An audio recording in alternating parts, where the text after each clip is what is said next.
महाराष्ट्र की सियासत में महायुति के साथ ही अजीत पवार लंबे वक्त से सीएम बनना चाहते हैं। 65 साल के अजीत पवार ने 2019 से 3 बार उप मुख्यमंत्री का पद संभाला है। 2014 से पहले उन्होंने कांग्रेस एनसीपी सरकार में भी 2 बार ये पद संभाला था। अजीत पवार शरद पवार के बड़े भाई दिवंगत अनंतराव पवार के बेटे हैं। जब अजीत केवल 18 साल के थे तभी उनके पिता का निधन हो गया था। सियासत में अपने चाचा शरद पवार के साथ जुड़कर अजीत पवार 1982 में राजनीति में आए। तब उन्होंने एक चीनी सहकारी समिति के निदेशकों के बोर्ड का चुनाव जीता था। अजीत पवार ने जब एनसीपी तोड़ी थी तब उन पर मौकापरस्ती के आरोप लगे थे। हालांकि उन्होंने हर बार इन आरोपों को सिरे से खारिज किया। बारामती के विधानसभा चुनाव में अपनी जीत और सूबे में महायुति की बम्पर जीत के बाद अजीत पवार ने जनता का धन्यवाद अदा किया।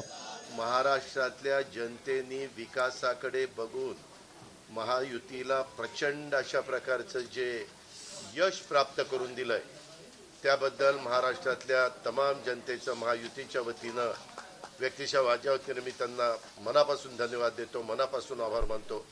सगळेच कार्यकर्ते राबले, उमेदवार राबले, सगळे सहकारी घटक पक्षाचे, मित्र पक्षांचे सगळे आमचे सहकारी त्याच्यामध्ये स्वतःला झोकून दिलं आणि सगळ्यांनी ही निवडणूक आपली स्वतःची निवडणूक आहे असं समजून त्या ठिकाणी कामाला लागले।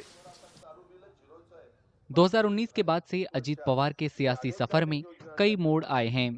सबसे पहले वे बीजेपी के साथ मिलकर देवेंद्र फडणवीस की सरकार में उप मुख्यमंत्री बने, लेकिन 3 दिन बाद ही उन्होंने इस्तीफा दे दिया। इसके बाद वो उद्धव ठाकरे की सरकार में भी उप मुख्यमंत्री रहे। अजीत पवार ने उप मुख्यमंत्री के रूप में तीसरी बार सत्ता में तब वापसी की जब उन्होंने अपने चाचा शरद पवार से अलग होकर देवेंद्र फडणवीस के साथ एकनाथ शिंदे को समर्थन दिया। महायुति की जीत के बाद अजीत पवार ने शिंदे सरकार की नीतियों की खूब तारीफ की।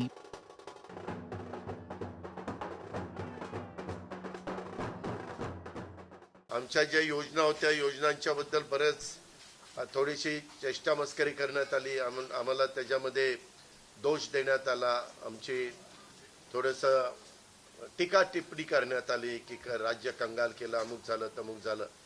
परंतु नंतर त्यांचे जाहीरनामे बाहेर आल्यानंतर आम्हाला ते दिसलं की हे काय चाललेलं आहे, कसं चाललेलं आहे। आम्ही सरकारमध्ये तिघांनी मिळून काही योजना जाहीर केल्या, त्या योजना इतक्या पॉप्युलर झाल्या, त्याच्यामध्ये लाडकी बहिणा म्हणजे गेम चेंजरच ती योजना झाली।